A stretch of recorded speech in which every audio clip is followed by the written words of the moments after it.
빌립보서 말씀을 하는데요. 이 환영사를 혹시 한번 읽어보셨습니까? 심심할 때 한번 읽어보세요. 심심할 때. 안 심심하면 안 읽어도 됩니다. 지금 제가 생각할 때 우리 2025년 한국 땅에 살아가는 그리스도인에게 뭐가 필요한가를 좀 적었는데요. 갈수록 영적 에너지가 똑같은 일을 해도 훨씬 소비가 많아졌어요. 소비량이 커졌습니다. 왜냐하면 영적 에너지를 빼앗아가는 게 점점 많아져 가고 있어요. 예, 그러면 에너지가 많이 나가면 어떻게 해야 되겠죠? 채워야 되잖아. 그게 바른 방법이죠. 근데 채우지 않고 신앙생활을 줄이려고 하는 현상들이 아주 많이 나타나고 있어요. 예. 채워서 이길 생각을 해야 되는데 이제 힘드네? 그러면 좀 줄이자. 예. 그렇게 해서 영적으로 밀리는 사람도 많고 또 주님 따라가는 것을 버거워하는 사람이 이제 많아지는데요. 이거는 굉장히 좋지 않은 신호입니다. 이대로 가면 완전히 주지 않습니다. 예. 마치 똑같은 물건을 사는데 물가가 올라가면 더 비싸지죠. 그런 것 같아. 예전하고 똑같이 살아도 에너지는 더 많이 필요합니다. 여러분. 예. 하나님 은혜로 좀 특별히 이번 수련회를 통해서 충만해지시기 바랍니다. 예. 힘이 딸리면 힘을 보충해야지 일을 줄이려고 하면 안 된단 말이에요. 주님 따라가는 걸 축소하려고 하면 그거는 이제 굉장히 안타까운 일이죠. 그래서 망하는 길로 가는 건데요. 하여튼 이번 수련회 여러분 기도 많이 하셨죠? 예, 하나님께서 반드시 은혜 주실 겁니다. 예. 근데 이게 어느 모니터로 나오는 거예요? 이 바깥에 거야? 그건 이제 불편한데? 이걸로 한번 바꿔줘 봐. 오케이. 그냥 소리 안 나게 바꿔줘. 표시 안 나게. 자, 은혜 자리에 오신 여러분을 축복합니다. 여러분이 하나님께 올려드린 기도가 다 있을 텐데요. 하나님께서 반드시 여러분의 기도에 응답하신다는 사실을 믿으시기 바랍니다. 우리 가운데 계시는 성령님을 좀 사모하시고 또 성령님의 일하심에 대해서 민감한 마음을 좀 가지시기를 바랍니다. 저도 이번 수련회를 준비하면서 특별히 제 안에 이런 마음이 생겼어요. 성령께서 역사하셔야 된다. 이런 마음이 저는 굉장히 강하게 들었어요.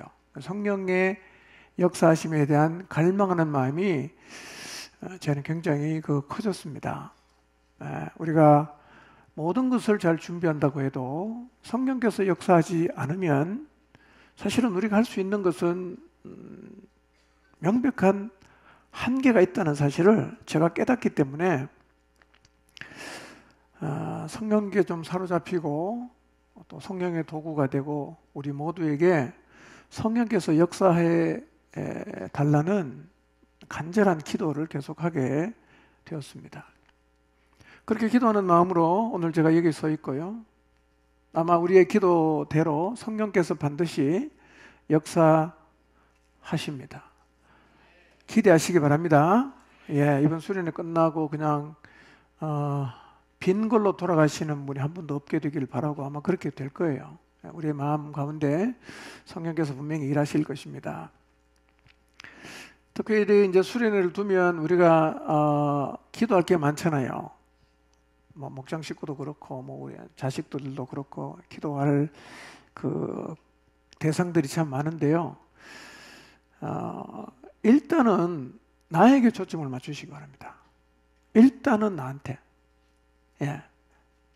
내가 새롭게 되지 않는데 다른 사람을 새롭게 할 수는 없어요.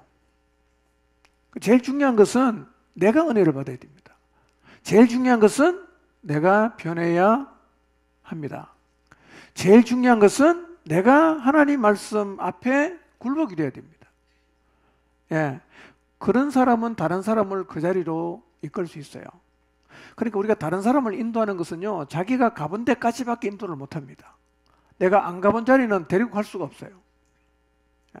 그러니까 우리가 정말 다른 사람을 제대로 돕는 일을 하고 싶으면 뭐부터 해야 되겠어요? 내가 먼저 그 자리를 가봐야 됩니다. 은혜 받는 자리, 결단하는 자리, 순종하는 자리 가봐야 되는 거예요. 일단은 초점을 자신에게 맞추시기 바랍니다. 목장 식구 여러분이 물론 기도하고 있고 돌봐야 되는 거 맞고요. 여러분이 전도해 온 사람 신경 써야 되는 거 맞습니다. 여러분 자녀를 위해서 또 마음 써야 되는 것도 맞지만요. 일단은 1번이 누구라고요? 납니다. 여러분 자신에게 집중하시기 바랍니다. 내가 살면 그를 살릴 수 있어요. 변화의 순서는 항상 누구부터 시작입니까? 나부터예요. 나부터입니다. 내가 변하면 다 변화시킬 수 있습니다. 근데 내가 변화되지 않으면 아무도 변화 못 시킵니다. 우리는 자기는 변화 안 되고 자기는 자꾸 열외시켜 놓고 다른 사람을 변화시킬 수 있다고 생각하는데요. 그 틀린 말입니다. 해보세요. 절대 안 됩니다. 여러분이 내가 변하지 않았는데 다른 사람에게 좋은 말 많이 하잖아요. 그 말이 끝입니다.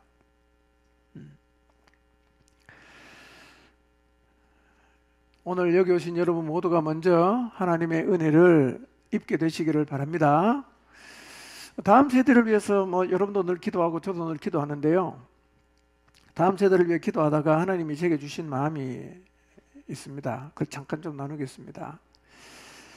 수련회 끝나고 나면 이제 제게 하나님이 주신 마음이 있기 때문에 다시 다음 세대를 향해서 나갑니다. 그냥 하루만 이렇게 디데이 잡는 게 아니라 우리가 5, 6, 7 석 달 동안 했던 것처럼 우리의 자녀들을 가슴에 품고 나갈 텐데요. 우리는 우리 자녀들이 참 믿음의 자리로 돌아오지 않는 건 너무 안타까워하고 또 가슴 아파하고 왜 저렇게 안 되나 답답해 합니다. 그래서 마음 안에 늘 이런 질문이 있어요. 하나님, 왜 안 되는 겁니까? 이만큼 열심히 기도했는데 왜 안 됩니까? 이런 답답함을 여러분이 하나님 앞에 토로하신 적이 있을 거예요. 저도 우리 교인 자녀 중에 안 믿는 사람 명단을 다 한번 뽑아가 갖고 오라고 했는데요. 100명이 넘습니다. 그 중에는 걸치고 안 나오는 사람도 있지만 아예 안 나오는 사람도 있어요. 100몇십 명 돼요. 부모님은 신앙생활 잘하는데 왜 우리 자녀는 교회를 안 나올까? 어쩌면 여러분 나름대로 긴 시간 노력을 했기 때문에 이제는 안 되나 보다 포기하자. 그렇게 마음으로 일부를 포기하신 분도 계실 수가 있는데요. 근데 다음 세대를 위해서 기도하면서 하나님 제게 주신 마음이 이거였어요. 부모가 변해야 된다는 거예요. 부모가 변해야 된다. 부모가 변하면 자녀도 변한다. 이런 마음을 제게 굉장히 강하게 주셨어요. 여러분, 우리가 전하는 복음의 내용은 진리입니다. 하나도 잘못되지 않았어요. 아마 우리 자녀들 가운데 교회를 좀 이렇게 나와본 친구들은요, 복음의 내용을 이야기하면 다 알아들어요. 근데 교회를 잘 안 나오려고 그래요. 발을 안 들여놓으려고 합니다. 마음을 안 열려고 해요. 주님이 제 안에 이런 마음을 주신 거예요. 어쩌면 우리 자녀들이 복음의 내용을 거부한 게 아니라 복음을 전하는 부모를 거부하고 있을 수 있습니다. 부모의 태도를 싫어하는 거예요. 부모의 말과 행동이 일치 안 된다는 거 싫어합니다. 부모가 싫어요. 여전히 강압적이고 딱딱하고 정답만 제시하고 권위를 내세우는 부모 자체가 싫기 때문에 부모 말을 일부러 안 듣고 싶은 거예요. 그래서 왜곡된 정서를 갖고 미숙함을 가지고 신앙과 교회에 대해서 굉장히 삐딱한 생각을 하고 있을 수가 있어요. 우리 자녀들 가운데는 이런 생각을 하고 있는 자녀도 있어요. 다 소용없다. 우리 부모 보니까 저렇게 교회를 오래 다녀도 하나도 안 바뀐다면 믿는 거 다 소용없는 거다. 이런 결론을 내리고 있을 수 있어요. 그러니까 신앙적 권면이 들리겠습니까? 안 들리죠. 반항합니다. 반발합니다. 근데 가끔 제가 자녀들의 얘기를 들어보면 이런 경우가 전혀 없지는 않는 것 같아요.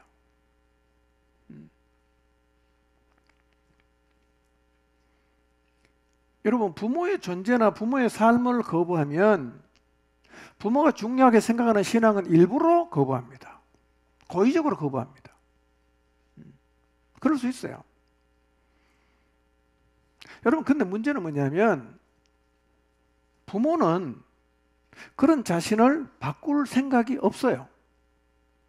그게 문제입니다. 자녀는 힘들어한다는데, 힘들어 죽겠다는데 부모는 말합니다. 내가 뭐가 문제가 있나? 이렇게 말을 한단 말이에요. 평행선이에요. 난 최선을 다했다. 더 이상은 못해. 자기의 태도를 바꿀 생각을 전혀 안 하고 있다면요, 이거는 시간이 가도 바뀌지 않습니다, 여러분. 여러분 정말 여러분의 자녀의 영혼을 구원하고 싶습니까? 그 영혼의 구원을 위해서라면 뭐라도 할 용기가 다 있잖아요. 뭐라도 하겠다. 집도 팔 수 있다, 나는. 그런 마음 아닙니까? 여러분, 그런 정도의 마음이 있다면 하나님 앞에 나가서 하나님, 나를 좀 변화시켜 달라고 기도하시기를 바랍니다. 내 왜곡된 정서 때문에 혹시 자녀에게 잘못된 모습을 보여줬다면 그게 뭔지 나한테 좀 보여주십시오. 그리고 성령의 은혜로 나를 좀 변화시켜 달라는 기도를 하나님 앞에 드리시기를 바랍니다. 오해하지 마십시오.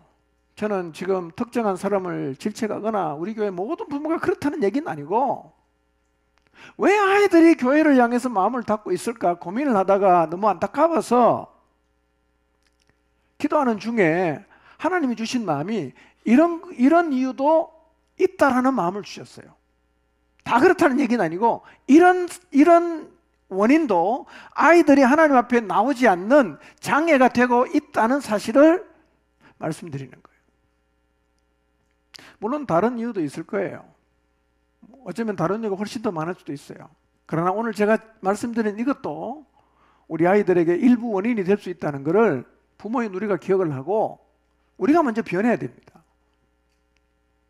아니, 복음이 나를 변화시키는 걸 누가 확인해야 됩니까? 자녀가 확인해야 되잖아. 그럼 자녀는 확인할 수가 없어요. 우리 부모한테는 확인이 안 된다. 그럼 복음을 위해서 마음을 열겠습니까? 당연히 안 열죠. 뭐 끌고 오면 몸은 와 있겠지만요, 마음은 절대 안 엽니다. 그래서 각자가 하나님 앞에서 우리의 모습을 좀 돌아보고 바꿀 부분이 뭔지 좀 깨닫게 되고 실제로 부모가 바뀌게 되기를 바랍니다. 자녀의 영혼을 구원할 수 있는 일이라면 제가 볼 때 여러분은 뭐든지 다 할 용의가 있는 분들이에요. 하나님, 제가 무슨 문제가 있고 나의 어떤 모습이 자녀에게 걸림돌이 되는지를 좀 보여주시고 그런 나를 좀 먼저 변화시켜 주십시오. 그렇게 기도하십시오. 여러분이 변하면 진짜 여러분 자녀 변합니다. 복음의 능력이 내 삶에서 먼저 나타나면 자녀에게로 흘러간다는 사실을 잊지 마시기를 바랍니다. 이번 수련회를 통해서 저를 포함해서 우리 모두가 자신이 먼저 변하는 은혜가 있기를 바랍니다. 자, 이번 수련회는 빌립보서 말씀을 상고하는데요, 제가 준비하다 보니까 이틀 동안은 1장만 하고 주일날 2장 1절에서 11절까지 하고 이제 나머지는 주일날 계속 이어서 하도록 하겠습니다. 수련의 주제가 뭔지 혹시 기억하십니까? 온천지 다 적어놨죠? 자, 한번 읽어봅시다. 시작. 기뻐합시다. 기쁘십니까? 별로 기쁠 게 없는 세상이죠. 경제도 어렵고 뭐 하여튼 제가 이렇게 요즘 보니까요, 체감하는 게 진짜 월급 빼놓고는 다 올라가는 것 같아. 계속 올라가는 것 같아. 예. 저는 이번 빌립보서 말씀을 통해서요, 왜 우리가 기뻐할 수 있는지, 무엇 때문에 기뻐해야 되는지, 정말 상황과 상관이 없이 기뻐할 수 있는 기쁨이 뭔지 우리가 깨닫고 우리의 마음 가운데 이 기쁨을 알게 되고 그 다음에 누리게 되시기를 바랍니다. 예, 제가 처음 이 말씀 이렇게 준비하면서요, 기뻐합시다.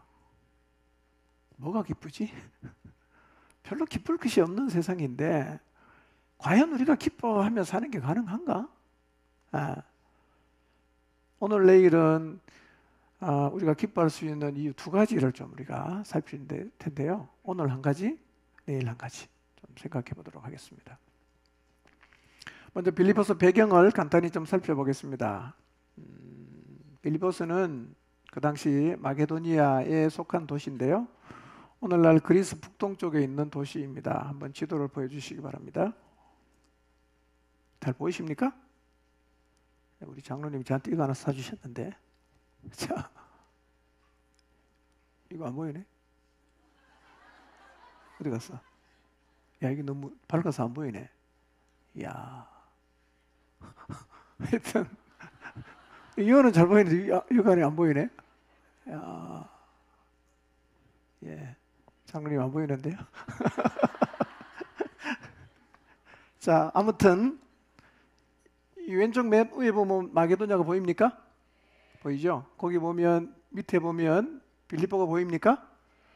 예, 그 마게도냐의 5개 도시가 네아폴리, 빌립보, 암비볼리, 데살로니가, 베레아예요. 이 5개가 마게도냐의 주요 도시입니다. 이 빌립보라는 지역에 오늘 공부하게 되는 그 빌립보서를 바울이 편지로 보냈습니다. 마게도냐는 알렉산더 대왕의 아버지였던 필립이 통치했던 땅인데요. 그 아버지 이름 붙여서 필립. 원래 뜻은 필립의 복수형이니까 필립들, 그런 이름입니다.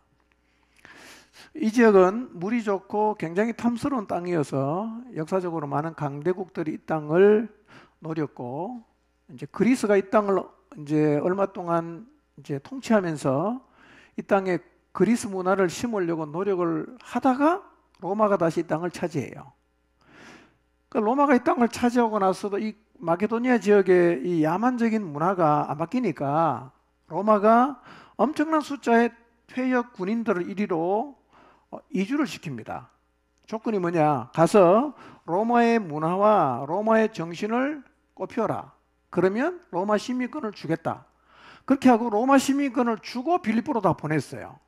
예, 그래서 이게 이제 빌립보는 리틀 로마라고 부르는 로마의 식민 도시인데요. 그래서 그 도시에는 퇴역 군인들이 굉장히 많이 살았는데 로마가 그들을 보내면서 기대한 것은 하나예요. 뭐냐?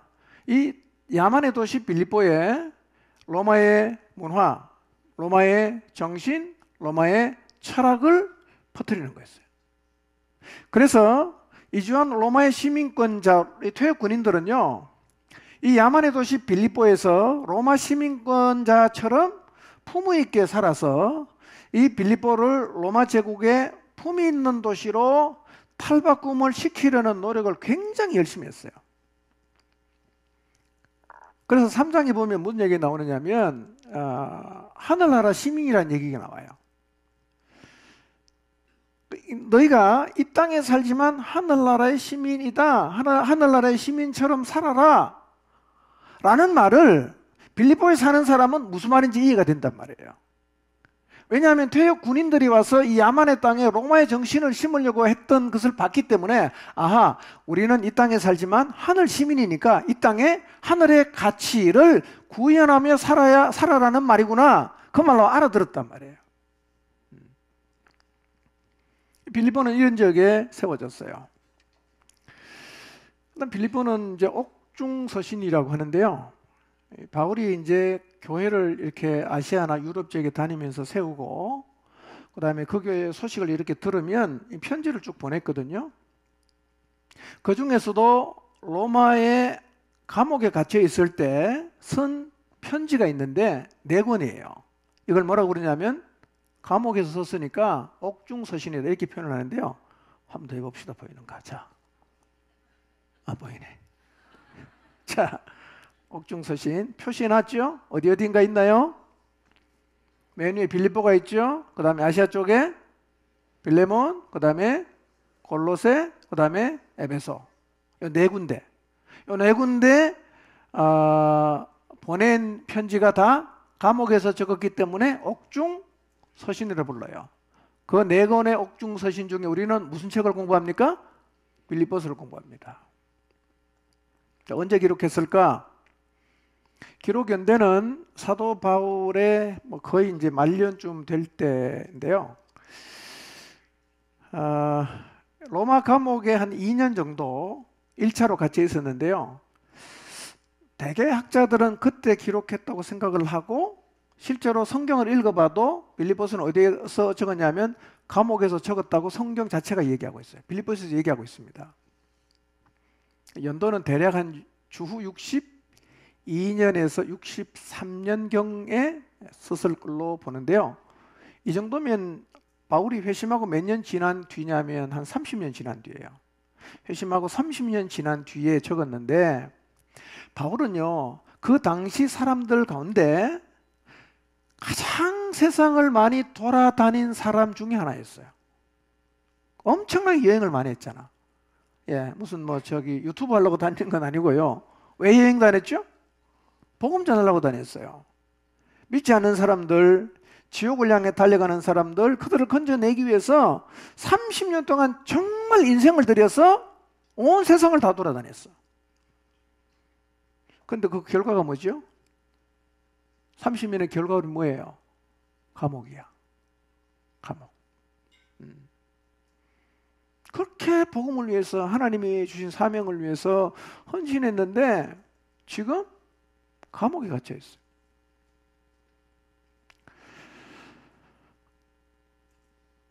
여러분 같으면 이런 상황이 되면 하나님을 향해서 어떤 마음을 가지실 것 같아요?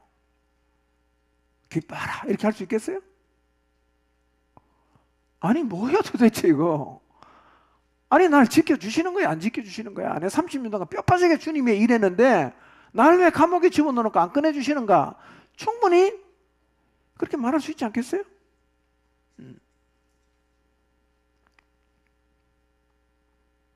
여러분 감옥은요 예나 지금이나 참 이게 고통스럽습니다. 모든 게 다 제한되잖아요. 자유도 없죠. 다니지도 못하죠. 사람도 못 만나죠. 운동도 제대로 못하죠. 그 당시 감옥은 지금하고는 달라요. 그때는 그냥 지하 땅 파서 동굴 같은 데 집어넣어놓고요. 그 당시 감옥은 사람들 때리기도 많이 하고 막 굉장히 인권이 없는 그런 시대였어요.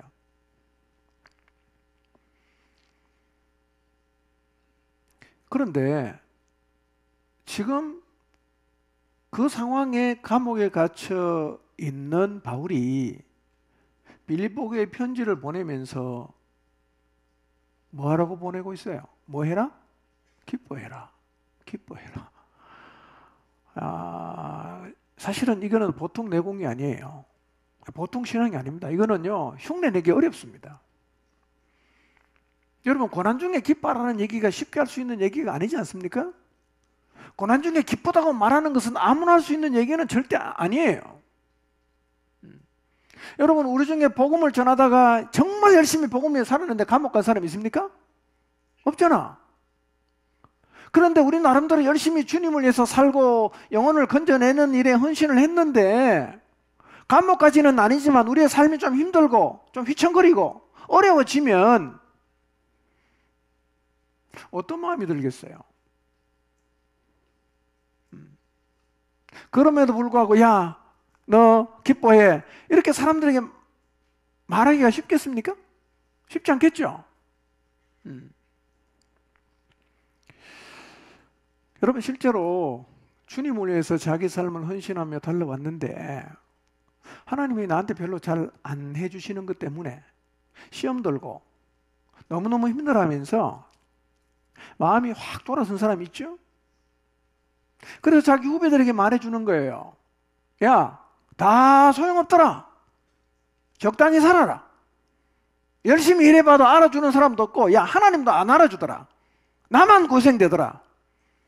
그러니 너 정신 바짝 차리고 주님 말씀했다고 무조건 무식하게 인생 던지지 말고 적당히 해라. 네 인생은 네가 챙겨야 돼. 그렇게 말하고 있지 않습니까? 이렇게 말하는 사람이 있어요. 해봤어. 소용없더라. 하나님 지켜준다고 웃기지 마. 네 인생 네가 챙겨. 무슨 하나님 지켜주냐? 이런 마음을 갖고 있는 사람이 있습니다. 여기도 계실 거예요. 여러분, 복음에 살다가 내가 지금 힘들어, 고난을 받았어. 그럼 복음에 산 게 다 의미가 없는 겁니까? 여러분, 그렇지만 고난이 오면 우리가 그렇게 생각할 수 있어요. 근데 바울은요, 그 열악한 감옥에 들어앉아 있는데 뭐라고 얘기합니까? 여전히 감옥 밖에 있는 사람을 향해서 기뻐하라고 얘기를 하고 있다는 거예요. 이게 어떻게 가능한 얘기입니까? 굉장히 깊지 않습니까? 뒤집으면 뭔 얘기겠어요? 그럼에도 기뻐할 수 있다는 얘기 아니겠어요?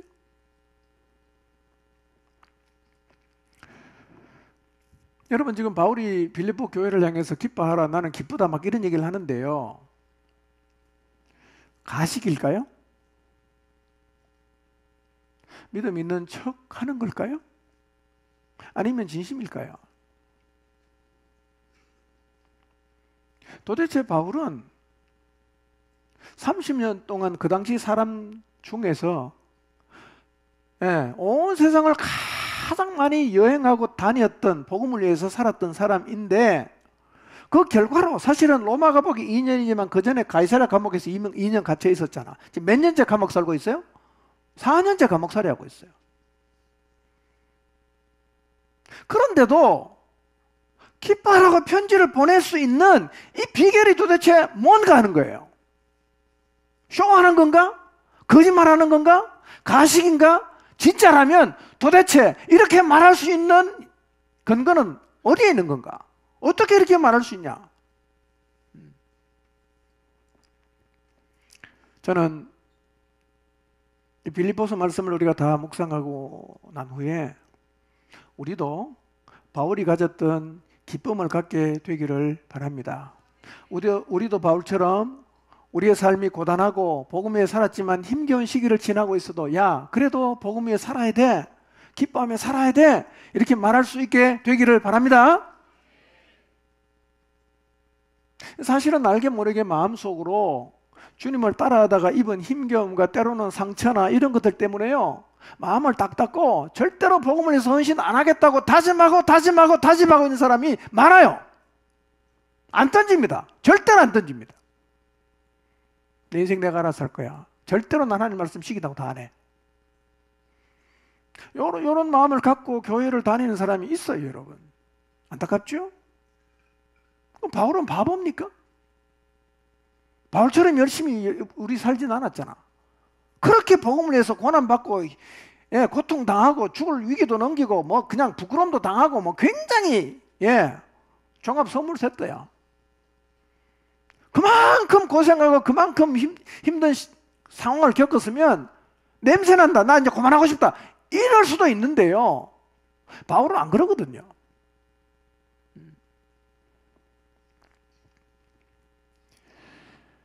자, 참고로 바울이 로마에 가서 갇힌 감옥에 대해서 생각해 보겠습니다. 간단히 소개하지요. 바울이 로마에 가서 3번 감옥에 갇혔습니다. 첫 번째는 로마를 관통하는 테베라 강 옆에 하숙집 감옥인데요, 산 파올로 알라 레골라입니다. 아니어도 괜찮습니다. 주 61년경 1차 투옥 때 사도행전 28장에 보면 로마에 가서 이제 감옥에 갇힌 얘기가 나와요. 바울은 근데 2년간 셋집에 머물렀다 그랬어요. 1차 2년 동안은 감옥이 아니고 셋집에 본인이 세를 내면서 2년간 머물렀으니까요, 비교적 좀 자유롭게 사람을 만날 수가 있었는데 여기에서 에베소, 빌립보, 빌레몬, 그 다음에 뭐 얘기지 내가? 에필골몬 네 개를 적었어요. 근데 이제 바울이 로마 황제에게 상소해서 감옥 갔잖아요. 2년 동안 유대인들이 안 찾아와서 2년 만에 석방이 됐어요. 2년 만에. 두 번째 언제 갇히느냐? 주 66년경 때 다시 갇혀요. 이때 갇힌 감옥은 로만 포럼 옆에 있는 마메르틴 감옥인데요. 사형수들이 갇히는 감옥인데 여기는 햇빛이 전혀 들지 않는 지하 감옥이었어요. 네. 사형이 결정된 상황이었기 때문에 바울이 무척 힘든 시기를 보내고 있는데요. 겨울 되면 춥잖아요. 추우니까 바울이 디모데에게 이런 부탁을 하는 거야. 야, 너 올 때, 누가 데리고 올 때 도로아에 가서 겉옷 좀 갖고 와라. 너무 춥다.